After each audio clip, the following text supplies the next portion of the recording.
Shalom, selamat pagi Bapak Ibu Saudara yang dikasihi Tuhan. Apa kabar Anda hari ini? Mengucap syukur karena kita boleh berjumpa lagi di dalam ibadah kita. Dan pada hari ini kita akan bersama-sama berbakti di dalam kebaktian memperingati kenaikan Yesus Kristus ke surga. Saya ajak saudara untuk tunduk kepala. Kita bersama-sama akan mengambil saat teduh sejenak. Mari kita mengingat kebaikan Tuhan. Mari kita bersyukur atas setiap kasih dan karya-Nya.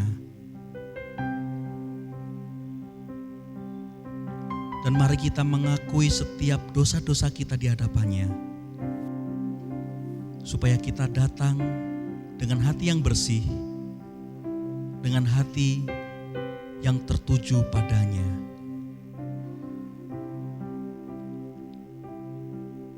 Kisah Para Rasul pasal 1 ayat 6 sampai 11 demikian bunyinya. Maka bertanyalah mereka yang berkumpul di situ, "Tuhan, maukah Engkau pada masa ini memulihkan kerajaan bagi Israel?" Jawabnya, "Engkau tidak perlu mengetahui masa dan waktu yang ditetapkan Bapa sendiri menurut kuasa-Nya. Tetapi kamu akan menerima kuasa kalau Roh Kudus turun ke atas kamu, dan kamu akan menjadi saksiku di Yerusalem dan di seluruh Yudea dan Samaria dan sampai ke ujung bumi." Sesudah ia mengatakan demikian, terangkatlah ia disaksikan oleh mereka, dan awan menutupnya dari pandangan mereka. Ketika mereka sedang menatap ke langit waktu ia naik itu, tiba-tiba berdirilah dua orang yang berpakaian putih dekat mereka dan berkata kepada mereka, "Hai orang-orang Galilea, mengapakah kamu berdiri melihat ke langit? Yesus ini yang terangkat ke sorga meninggalkan kamu akan datang kembali dengan cara yang sama seperti kamu melihat Dia naik ke surga." Mari kita masyurkan Raja kita. Mari kita angkat suara kita. Nyanyian pujian nomor 76, Masyurkan Rajamu. Kita nyanyikan semua bait.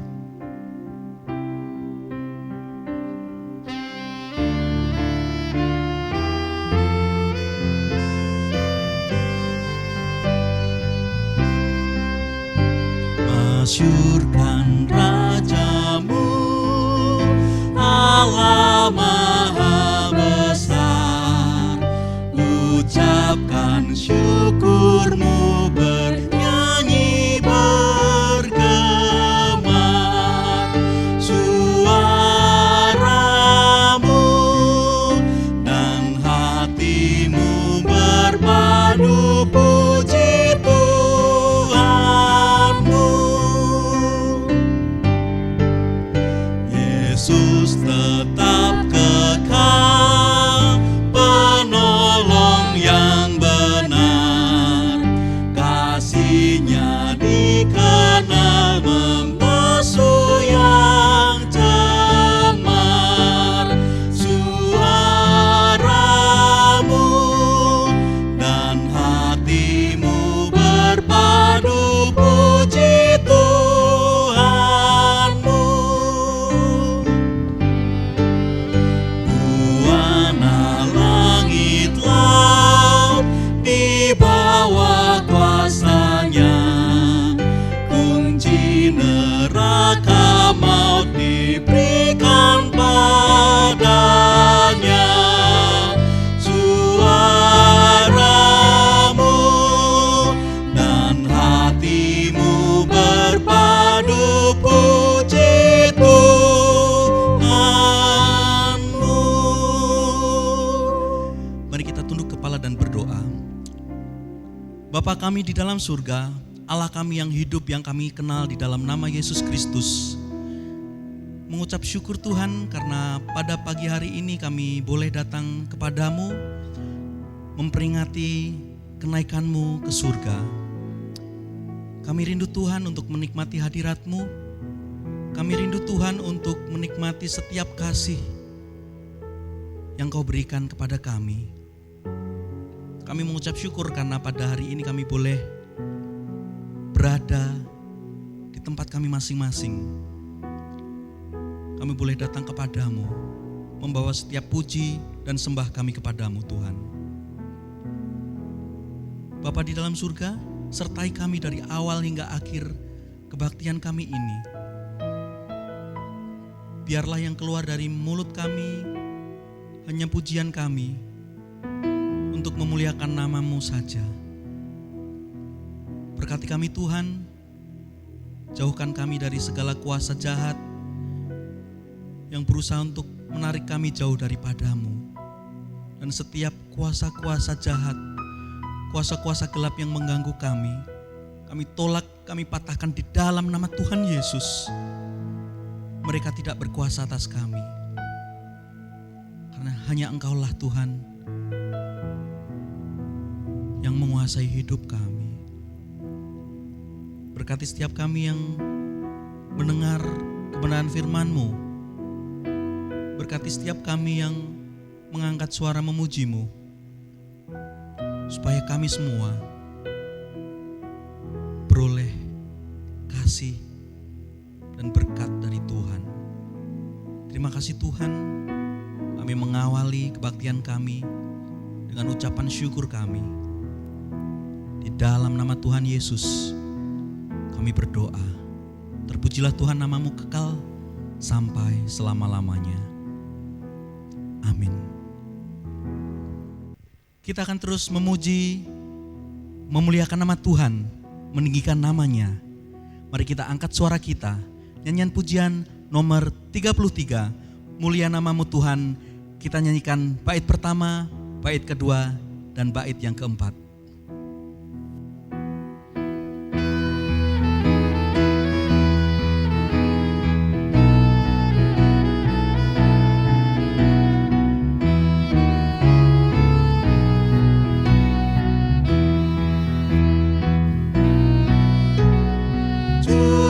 Selamat yang ku puja, ku masyurkan kasih-Mu, Maha Kudus.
Tiba saatnya kita akan mendengarkan kebenaran firman Tuhan yang pada pagi hari ini akan disampaikan oleh Pendeta Martinus Sumendi.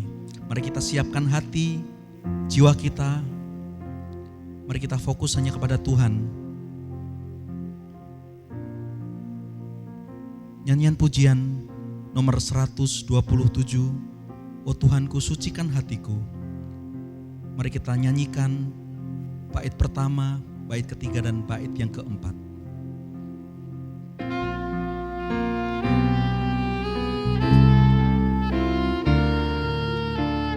Dalam sikap doa kita naikkan suara kita melalui pujian ini. Oh Tuhanku, sucikan hatiku,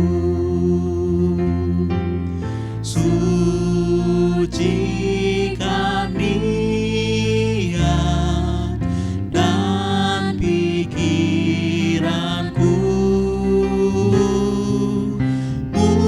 Mungkin yang jahat ada dalamku, sucikan dan bebaskan jiwaku.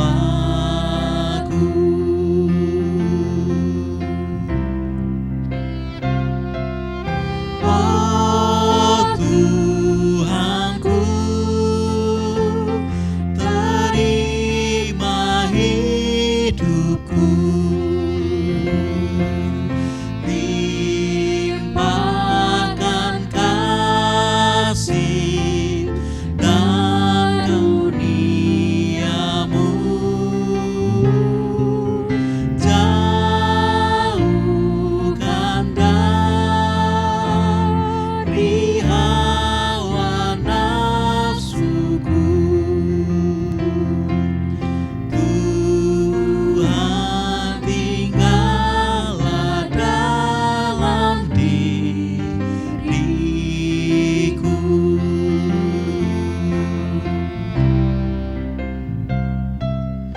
Rohul Kudus, penuhi jiwaku. Mari bekerja dalam diriku, karena janji bukan menopangku. Oh Tuhanku, berilah berkat-Mu.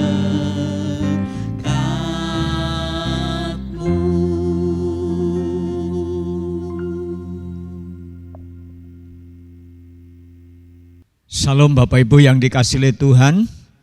Puji Tuhan kita boleh bertemu kembali pada saat ini dalam ibadah kita. Bapak Ibu, ada lirik lagu yang menarik dan akhir-akhir ini sangat populer ya. Silahkan tebak untuk judulnya ya. Saya akan bacakan syairnya begini. Jangan pernah katakan bahwa cintamu hanyalah untukku, karena kini kau telah membaginya. Maafkan jika memang kini harus kutinggalkan dirimu, karena hatiku selalu kau lukai. Tak ada lagi yang bisa kulakukan tanpamu, ku hanya bisa mengatakan apa yang kurasa. Ku menangis membayangkan betapa kejamnya dirimu atas diriku. Kau duakan cinta ini, kau pergi bersamanya. Ku menangis melepaskan kepergian dirimu dari sisi hidupku. Harus selalu kau tahu, akulah hati yang telah disakiti. Maafkan jika memang kini harus kutinggalkan dirimu, karena hatiku selalu kau lukai. Takkan ada lagi yang bisa kulakukan tanpamu. Ku hanya bisa mengatakan apa yang kurasa. Kira-kira judulnya apa ya? Betul, hati yang kau sakiti. Apa? Hati yang kau sakiti. Dan biasanya populer dalam sinetron apa? Betul, sinetron pelakor, ya. Dan disukai oleh siapa? Ada yang tahu? Ibu-ibu. Ya, ibu-ibu. Ya, dan suka menangis enggak? Menangis. Pasti banyak yang menangis ya. Bapak-bapak juga ada yang menangis. Nah, syair ini itu berbicara mengenai perpisahan antara seorang pria dengan seorang wanita. Nah, tetapi kemudian membuat hati susah. Karena apa? Karena pengkhianatan cinta. Jadi kalau cinta dikhianati itu susah enggak? Susah, sakit. Nah, pada hari ini kita akan bicara bagaimana dengan cintanya Tuhan. Saya mengambil judul untuk khotbah hari ini, berpisah tetapi tidak susah. Berpisah tetapi tidak susah.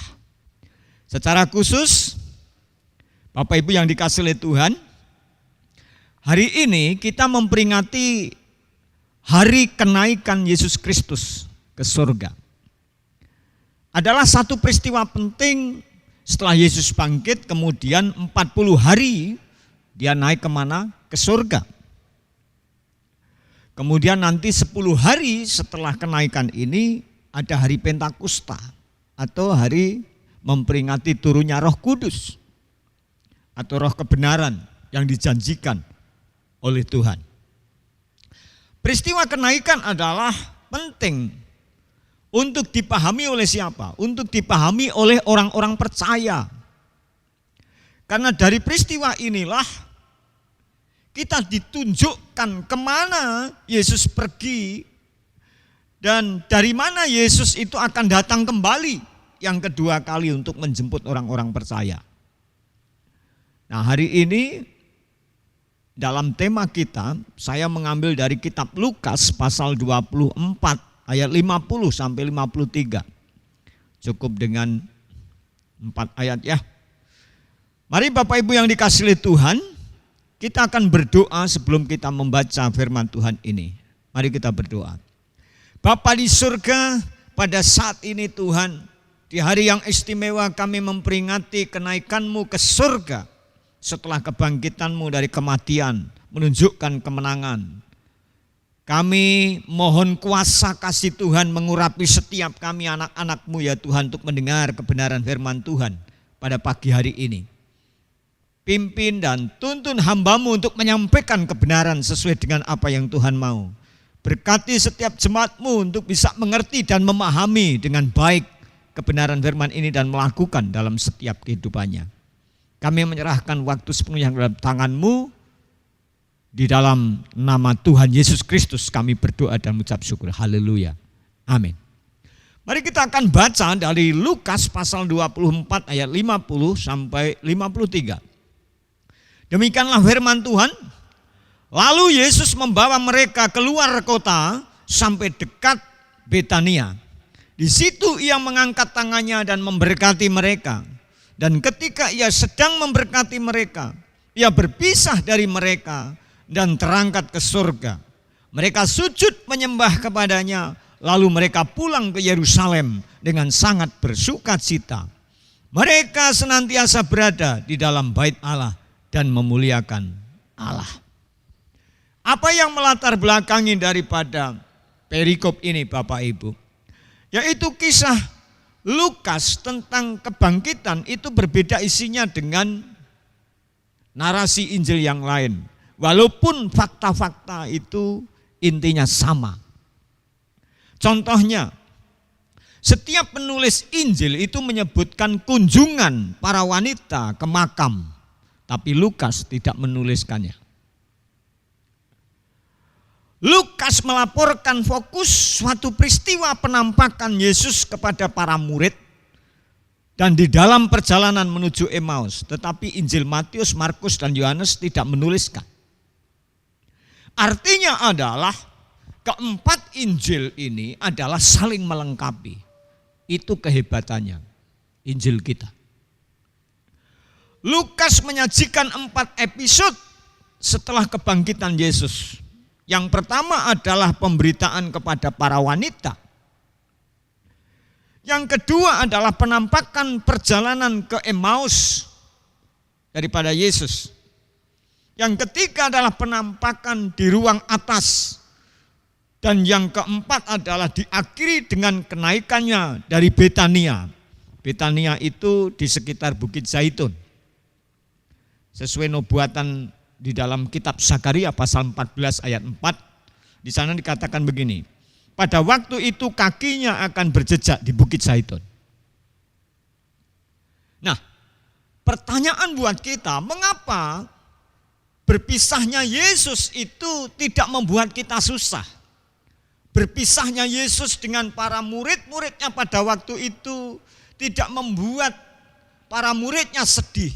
Itu menjadi pertanyaan penting supaya ketika kita memperingati kenaikan Yesus, kita bisa menyadari sebagai murid-murid Tuhan, sebagai anak-anak Tuhan, sebagai pengikut-pengikut Tuhan, sebagai orang-orang yang percaya, kita tidak bersedih. Karena kita tahu bahwa Tuhan tidak meninggalkan kita. Yang pertama, Bapak Ibu yang dikasihi oleh Tuhan, mengapa berpisah dengan Yesus tidak susah dalam peristiwa kenaikan ini? Ayat 50 sampai 51 berbicara mengenai satu alasan penting yang perlu ada di dalam setiap orang percaya. Karena Yesus memberkati sebelum berpisah.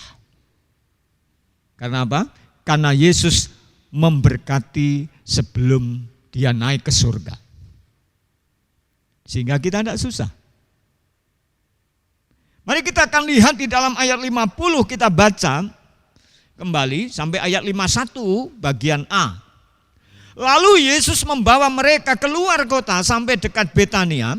Di situ Yesus mengangkat tangannya dan memberkati mereka, memberkati para murid. Ayat 51a, dan ketika ia sedang memberkati mereka, ada kata memberkati 2 kali ditulis. Apa arti berkat di sini, Bapak Ibu yang dikasihi oleh Tuhan? Karena sering kita berbicara mengenai berkat dan ada dalam pikiran kita adalah sesuatu yang diberikan oleh seseorang berwujud barang. Nah, kita akan bicara saat ini apa itu berkat. Dalam bahasa aslinya Bapak Ibu, itu dari kata dasar eulogio, artinya adalah berbicara dengan baik untuk memberkati. Berkat di sini artinya adalah kata-kata yang baik yang disampaikan oleh Yesus kepada siapa? Kepada para murid-muridnya. Dan saat ini kepada kita. Kalau begitu berkat di sini tidak selalu berwujud jasmani, tidak selalu berwujud barang, tidak selalu berwujud pemberian yang bisa kita lihat. Karena Yesus tidak memberikan uang di situ, Yesus tidak memberikan harta, Yesus tidak memberikan apa yang bisa dilihat oleh para murid itu. Tetapi murid melihat kata-kata Yesus. Ini berkat. Kadang-kadang ada orang yang datang ke gereja, dia pulang duluan. Mungkin juga ibadah di rumah, sebelum ada doa berkat, dia sudah matikan lebih dulu. Ada juga orang-orang yang menyepelekan ketika belum ada doa berkat, dia tidak lagi kerasan tinggal untuk kebaktian, untuk ibadah. Seolah-olah kata-kata berkat itu dianggap sepele. Nah, lihat di sini betapa muridnya begitu memperhatikan sehingga membuat dampak nanti kepada para muridnya itu sendiri. Sekalipun dia berpisah dengan Yesus, Yesus naik ke surga, dia tetap sukacita Karena apa? Karena mendengar kata-kata berkat yang Yesus berikan kepada para murid. Maksudnya dari kata-kata berkat ini adalah saya menuliskan 3 hal yang menjadi arti. Pertama, ketika Yesus memberkati, ini merupakan tindakan yang sangat berarti bagi umatnya sebelum ditinggalkan ke surga. Kata-kata yang berarti, bukan kata-kata kosong dari apa yang Yesus sampaikan. Yang kedua, kata-kata berkat ini adalah wujud perhatian yang sangat penting bagi umatnya. Jadi ketika Yesus mengucapkan kata-kata berkat, itu ada hal yang sangat penting untuk umatnya. Yang ketiga, Yesus meninggalkan yang baik adalah warisan kasih yang sejati bagi umatnya. Dari kata-kata berkat itu adalah warisan kasih sejati daripada Tuhan.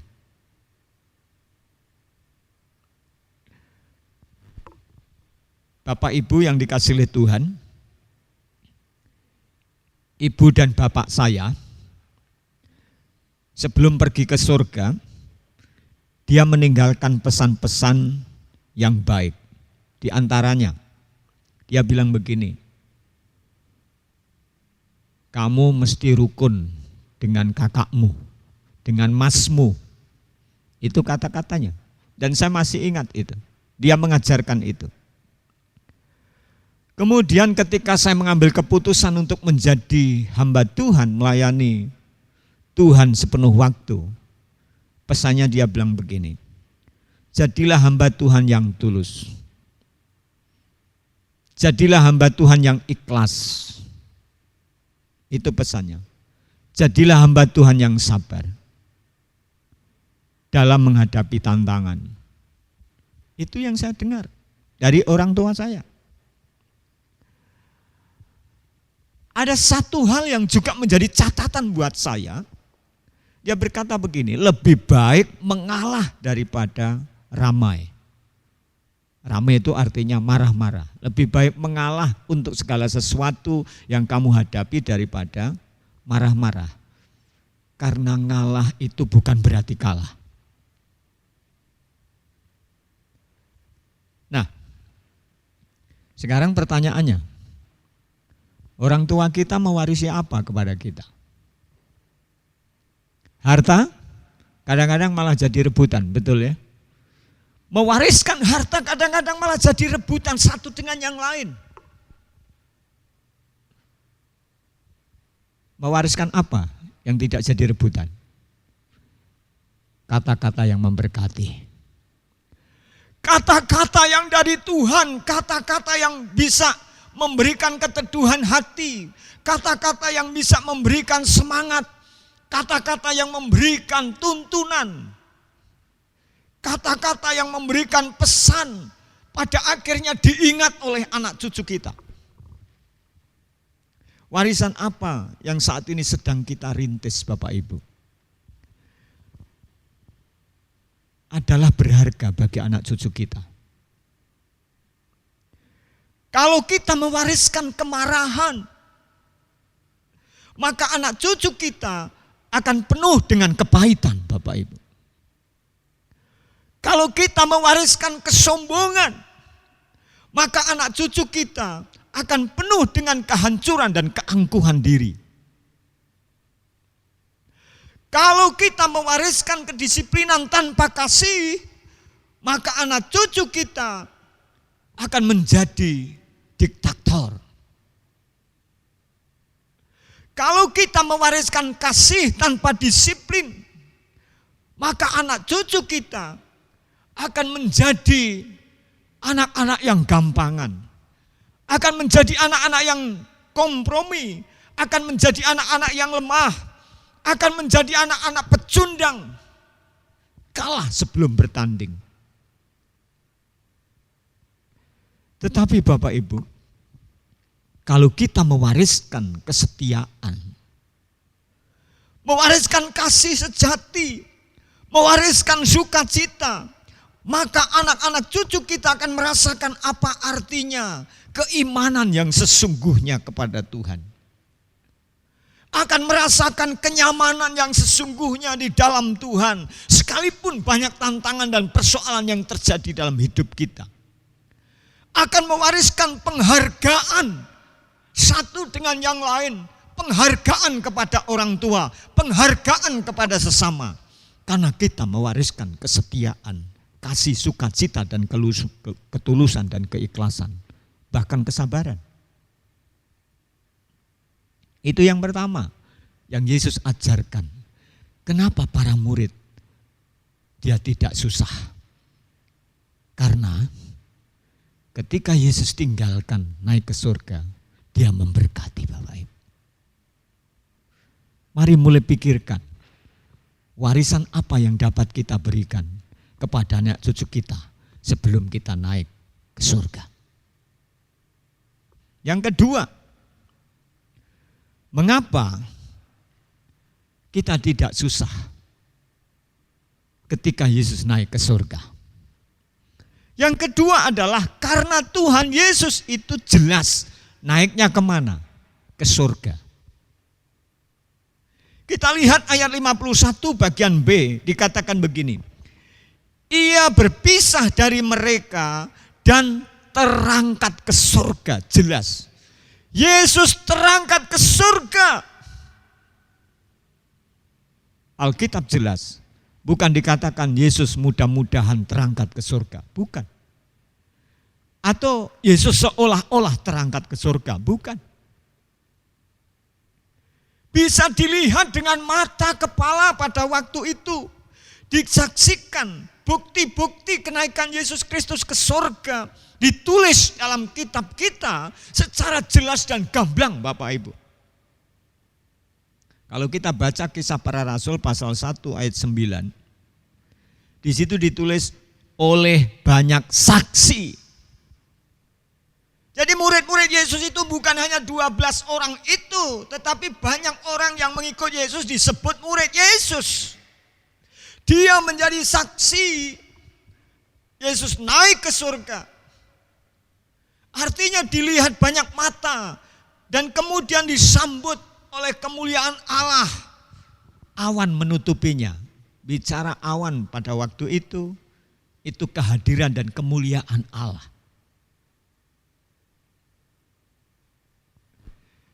Yang berikutnya kalau kita lihat di Kisah Para Rasul 1 ayat 11.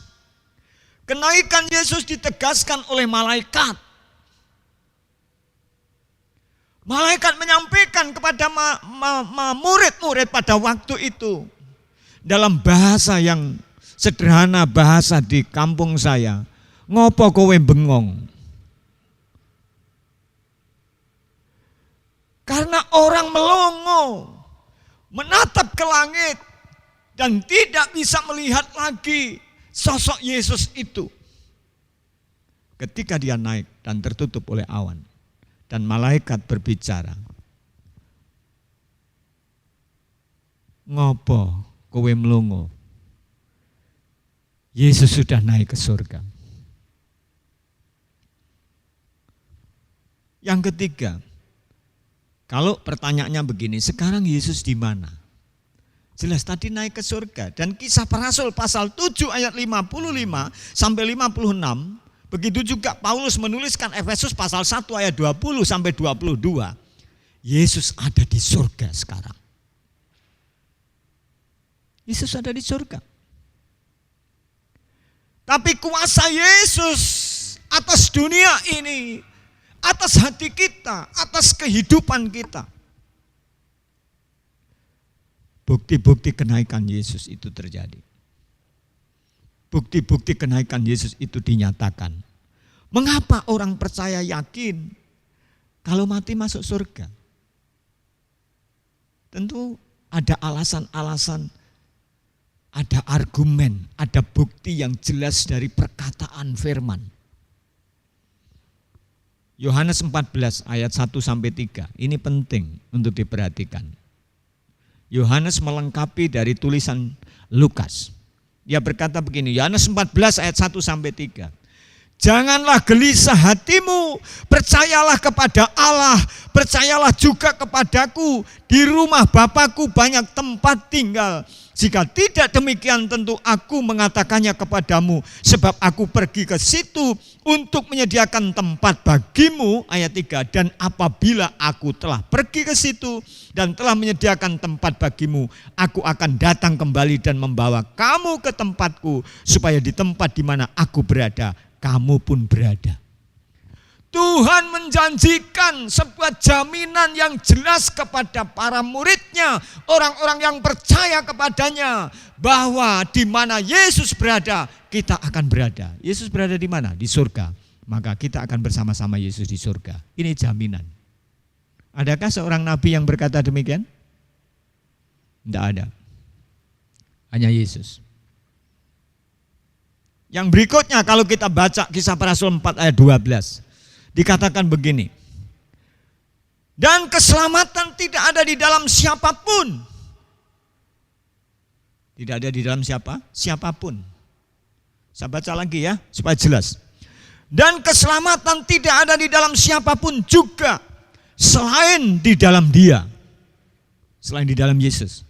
Sebab di bawah kolong langit ini tidak ada nama lain. Tidak ada nama lain yang diberikan kepada manusia yang olehnya kita dapat diselamatkan. Tidak ada nama lain selain nama Yesus yang bisa menyelamatkan, memberikan pengharapan dan kepastian kepada kita.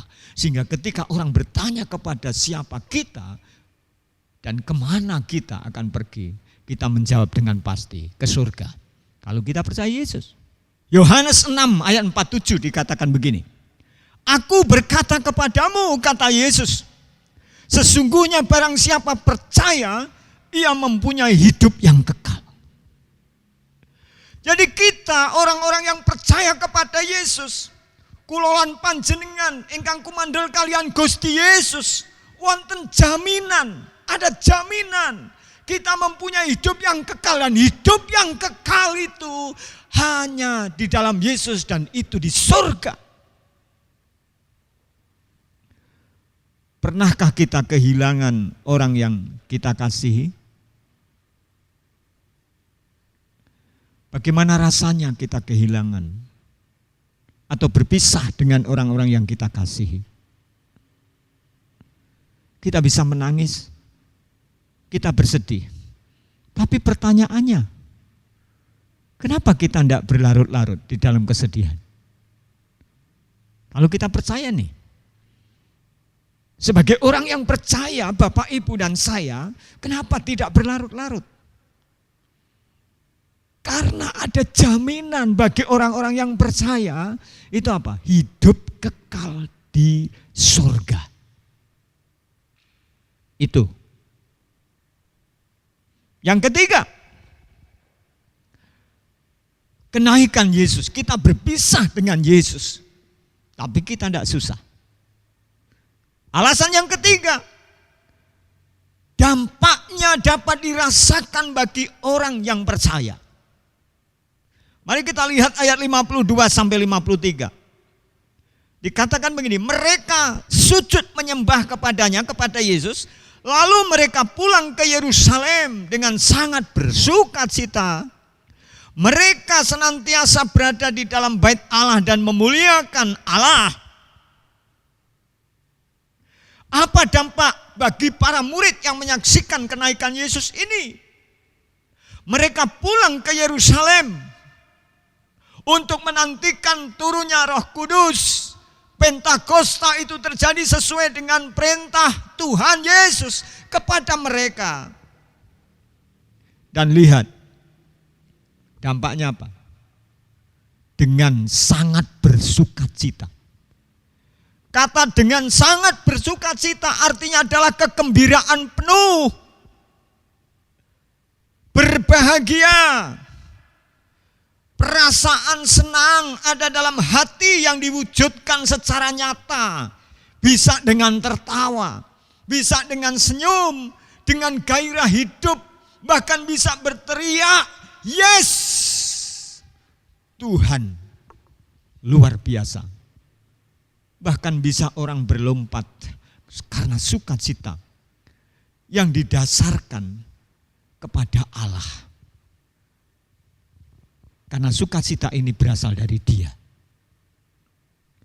Ini merupakan ciri orang yang percaya yang sangat khas di dunia ini. Kalau kita lihat dalam 1 Petrus pasal 1 ayat 8. Kalau orang percaya tidak sukacita, maka pertanyaan besar, kenapa tidak sukacita? Sementara ada jaminan di dalam Yesus. Bukan berarti tidak ada persoalan, bukan berarti tidak ada tantangan hidup, bukan berarti tidak ada masalah hidup. Setiap orang mengalami persoalan itu, masalah itu, saudara. Tetapi ketika pikiran dan perasaannya dibawa kepada Tuhan, maka dampaknya berbeda. Pasti ada sukacita yang terjadi dalam hidup kita. Yang berikutnya, selain sukacita yang sangat luar biasa, dampaknya adalah dikatakan begini, senantiasa di dalam bait Allah. Ini wujud nyata sukacita pada waktu itu, sampai sulit untuk tidak berkumpul di bait Allah. Karena sukacitanya itu, sekalipun Yesus naik ke surga, meninggalkan mereka, tapi ada janji dan pasti itu terjadi. Dan dia menanti di Yerusalem. Dia begitu antusias di dalam berbakti, berkumpul di bait Allah.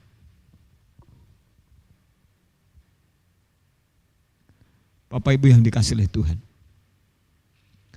Yang ketiga, dampaknya yang ketiga, dikatakan memuliakan Allah. Semua fokus pertemuan, fokus persekutuan, fokus kebaktian adalah untuk apa? Menghormati Allah, mengagungkan Allah, meninggikan Allah, memuliakan Allah. Itu yang terjadi. Bukan manusia, bukan harta, bukan pekerjaan, tapi fokusnya kepada apa? Mengagungkan Tuhan. Karena ada jaminan dalam Dia. Itu dampak yang terjadi. Apa yang kita rasakan bersama dengan Yesus? Apakah ketika Yesus naik ke surga kita kehilangan berkat sukacita sekarang? Di saat kita sedang menghadapi pandemi COVID-19. Apakah kita mengalami kesedihan yang berlarut dalam hidup ini? Di saat kita sedang menghadapi tantangan dan persoalan, masalah dalam hidup ini, mungkin sakit penyakit, mungkin masalah ekonomi, mungkin masalah keuangan, masalah pekerjaan. Apakah kita kehilangan sukacita dalam diri kita? Apakah kita kehilangan kerinduan untuk persekutuan kita? Apakah kita kehilangan untuk berbakti bersama? Apakah kita kehilangan bagaimana hubungan intim kita dengan Tuhan? Apakah hari ini kita sudah tidak lagi rindu untuk memuliakan Tuhan? Itu pertanyaannya. Para murid Yesus, ketika Yesus naik ke surga, dia kembali ke Yerusalem. Dia senang bersekutu, berkumpul di bait Allah. Sekarang pertanyaannya, bait Allah itu siapa? Gedung gereja? Bukan. Bait Allah itu gereja. Dan gereja itu siapa? Bapak, Ibu, dan saya. Kita semua. Jadi kita gereja-gereja Tuhan, jemaat Tuhan, umat Tuhan, murid Tuhan. Kita mesti senang untuk berkumpul bersekutu dengan Tuhan. Itu dampak daripada karya Tuhan yang luar biasa. Bapak Ibu, bandingkan ketika kita kehilangan orang yang kita kasihi. Kita bandingkan ya. Ada orang yang pernah kehilangan pacar? Apa dampaknya? Lesu, tidak ada sukacita, makan malas, kuliah tidak ada gairah, belajar juga sama, bahkan mengurung diri di kamar, nangis. Ingat hati yang kau sakiti. Ku menangis, membayangkan betapa kejamnya dirimu padaku, ya. Nangis. Kalau kita bandingkan, kalau kita kehilangan pacar kita, begitu ya. Nah, apa masalahnya? Engkau menangis. Karena di dalam pikiran dan perasaanmu, ketika engkau berpisah dengan pacarmu, dia tidak akan kembali dengan engkau. Betul? Tidak ada jaminan kembali kepadamu. Apalagi kalau sudah mengkhianatimu. Amin. Loh, pacarnya hilang, amin ya. Coba bayangkan. Tapi Bapak Ibu yang dikasihi oleh Tuhan, Yesus beda dengan pacarmu. Ketika Yesus naik ke surga, kasihnya hilang enggak? Enggak hilang. Dia masih perhatian kepada Bapak Ibu. Ketika Yesus naik ke surga, maka turun Roh Kudus menyertai kita, menuntun kita. Saat ini adalah saat di mana kita murid-murid Tuhan di dalam penyertaan Roh Kudus. Artinya cintanya Tuhan tidak pernah pudar dengan kita. Jangan engkau dikuasai oleh cintanya manusia. Walaupun engkau bisa memadu cinta dengan manusia.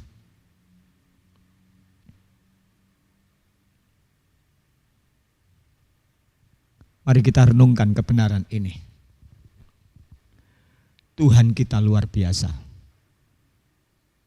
Ada 3 hal penting di hari kenaikan Tuhan Yesus ini yang perlu kita perhatikan. Yang pertama, kenapa kenaikan Yesus tidak membuat kita susah? Karena Yesus memberkati kita. Karena Yesus selalu ingat kepada kita. Untuk apa?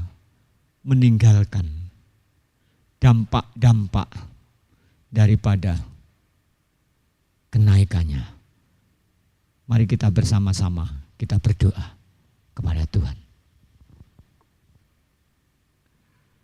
Bapa di surga, pada saat ini ya Tuhan, kami datang kepadamu, mengucap syukur dan terima kasih, oleh karena firman-Mu boleh mengingatkan kami. Tuhan Yesus, kalau ada di antara kami, yang saat ini ya Tuhan, mulai kehilangan rasa rindu kepada Tuhan, mulai kehilangan rasa sukacita, mulai kehilangan kebahagiaan oleh karena pengaruh masalah yang ada di dunia ini, oleh karena pengaruh persoalan yang ada di dunia ini, dan apapun yang dilihat. Yang saat ini merasakan sepertinya tidak ada lagi harapan. Hari ini Tuhan kebenaran firman-Mu, justru dengan kenaikan-Mu, kami boleh melihat betapa sungguh luar biasa perhatian Tuhan kepada setiap anak-anak-Mu. Engkau sentuh setiap hati kami ya Tuhan. Apa yang sedang dirasakan saat ini ya Tuhan, di dalam setiap hati anak-Mu, kiranya kuasa Tuhan melingkupi mereka, dan pada akhirnya mereka kembali semangat, bergairah, bersukacita, senang untuk bersekutu, memuliakan Tuhan dan mengandalkan Tuhan dalam hidup mereka. Karena kami percaya Tuhan tidak pernah meninggalkan anak-anak-Mu. Tuhan bekerja untuk setiap hidup kami, dan nama Tuhan dipermuliakan di dalamnya. Dalam nama Tuhan Yesus kami berdoa dan mengucap syukur. Haleluya. Amin. Ketika Tuhan Yesus naik ke surga, bukan berarti Tuhan meninggalkan kita, tetapi Tuhan selalu memimpin kita. Kita akan meresponi kebenaran firman Tuhan ini. Tuhan yang memimpin aku. Kita naikkan bersama-sama.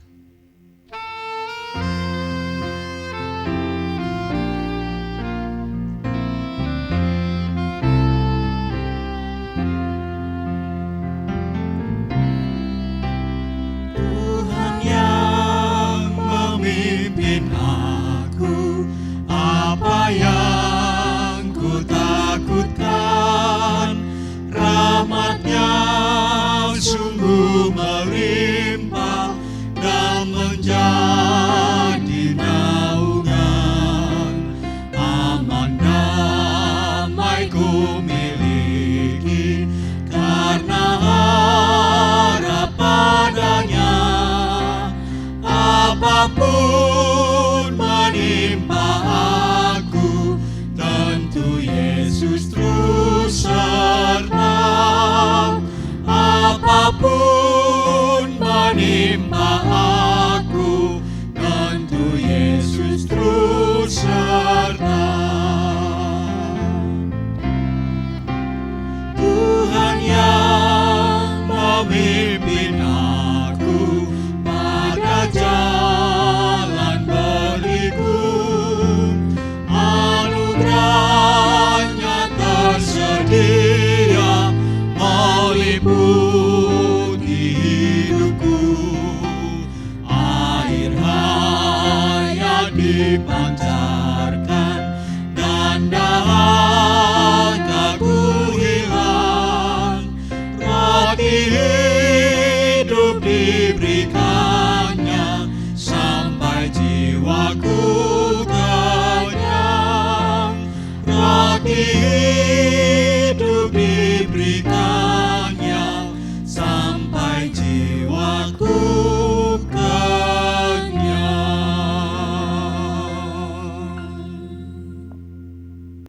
Mengucap syukur kita telah menerima berkat firman Tuhan dan tiba saatnya kita akan memberikan persembahan dan persepuluhan kita. Camkanlah ini, orang yang menabur sedikit akan menuai sedikit juga, dan orang yang menabur banyak akan menuai banyak juga. Hendaklah masing-masing memberikan menurut kerelaan hatinya, jangan dengan sedih hati atau karena paksaan, sebab Allah mengasihi orang yang memberi dengan sukacita.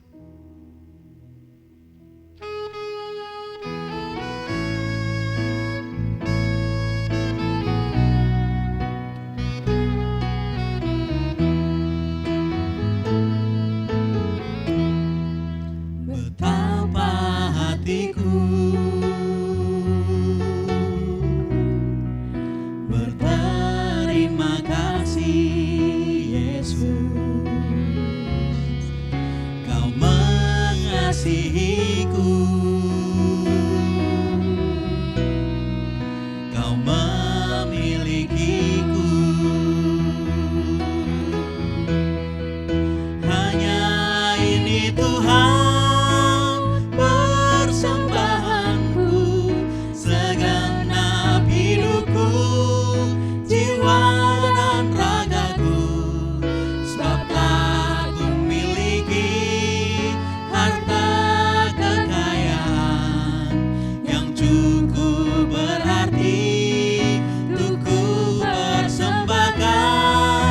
Hanya ini Tuhan permohonanku, terimalah Tuhan persembahanku. Pakailah hidupku sebagai alatmu seumur hidupku.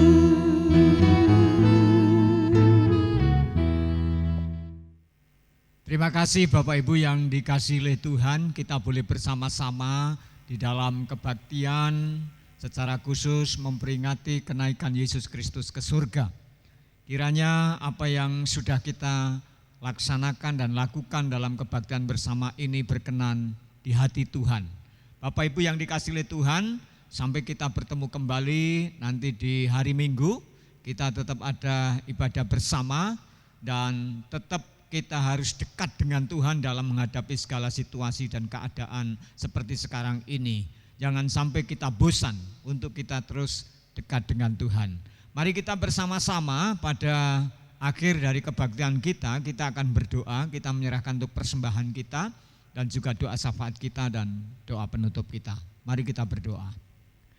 Bapa di surga, pada saat ini Tuhan, kami bersyukur untuk tuntunan dan penyertaan-Mu atas setiap jemaat-Mu yang melaksanakan kebaktian secara khusus memperingati kenaikan Engkau ke surga. Kami menyerahkan Tuhan apa yang menjadi puji-pujian kami, kiranya ini berkenan di hati Tuhan. Terima kasih untuk kebenaran firman-Mu yang boleh menguatkan kami. Berkati ya Tuhan untuk setiap jemaat-Mu sehingga tetap setia berjalan di dalam kehidupannya untuk kemuliaan nama Tuhan. Kami juga berdoa pada saat ini Tuhan untuk persembahan kami. Kiranya dapat dipakai untuk kemuliaan nama Tuhan, dipakai untuk pelayanan bagi gereja-Mu. Terima kasih Bapak untuk saudara-saudara kami yang bersama-sama dengan kami dalam kebaktian ini Tuhan, dari berbagai tempat, daerah, bahkan dari berbagai gereja. Tuhan Kau memberkati mereka di dalam kehidupan mereka. Secara khusus kami berdoa Tuhan di masa-masa pandemi COVID-19 ini. Tuhan Kau menjaga mereka, memelihara mereka. Kami menyerahkan Tuhan untuk ketahanan perekonomian bagi anak-anak Tuhan dimanapun berada. Tuhan Kau campur tangan, Tuhan memberikan pengharapan yang sungguh pasti di dalam kehidupan anak-anak-Mu. Dan kami boleh melihat tidak ada satu orang pun yang kelaparan karena perhatian Tuhan yang luar biasa.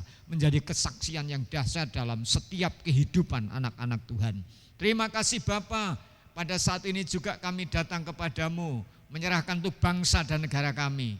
Kiranya bangsa ini menjadi bangsa yang terus mampu untuk menghadapi kondisi ini. Dan bangsa ini ya Tuhan, Engkau memberikan kekuatan, Engkau memberikan pemeliharaan. Kami juga berdoa ya Tuhan untuk rumah sakit. Kami berdoa untuk para dokter, para perawat. Tuhan Engkau menjagai mereka, Tuhan memelihara mereka. Bahkan untuk setiap yang sakit dan dirawat Tuhan boleh mengalami kesembuhan. Dan kami boleh melihat sungguh luar biasa kesembuhan demi kesembuhan terjadi untuk anak-anak yang saat ini sedang menghadapi pandemi COVID-19 ini. Kami menyerahkan semuanya ke dalam tangan-Mu. Tuhan, kami juga berdoa untuk hamba-hamba Tuhan, anak-anak Tuhan yang melayani di berbagai tempat, di berbagai gereja. Kiranya Tuhan Kau memelihara dan memperhatikan mereka. Terima kasih Tuhan Yesus. Kami menyerahkan juga tim pelayanan kami. Tuhan Kau memberkati kami semua. Inilah ya Tuhan untuk setiap doa-doa kami. Dan kami percaya Tuhan mendengar dan Tuhan akan menjawab sesuai dengan waktu Tuhan. Pada akhirnya Tuhan, kami menutup untuk kebaktian kami saat ini dan kami mau menerima berkat daripada Tuhan. Mari Bapak Ibu Saudara yang dikasihi Tuhan, berdiam dirilah di hadapan Dia. Arahkan pandangan-Mu, pikiran-Mu dan perasaan-Mu kepada Dia dan biarkanlah Tuhan memberkati engkau. Kiranya kasih anugerah yang besar dari Allah Bapa, kasih setia Tuhan Yesus Kristus, serta tuntunan dan pimpinan Roh Kudus menyertai kalian semua dari hari ini sampai selama-lamanya. Tuhan datang kedua kali untuk menjemput engkau dalam pesta yang penuh kemuliaan di surga. Amin.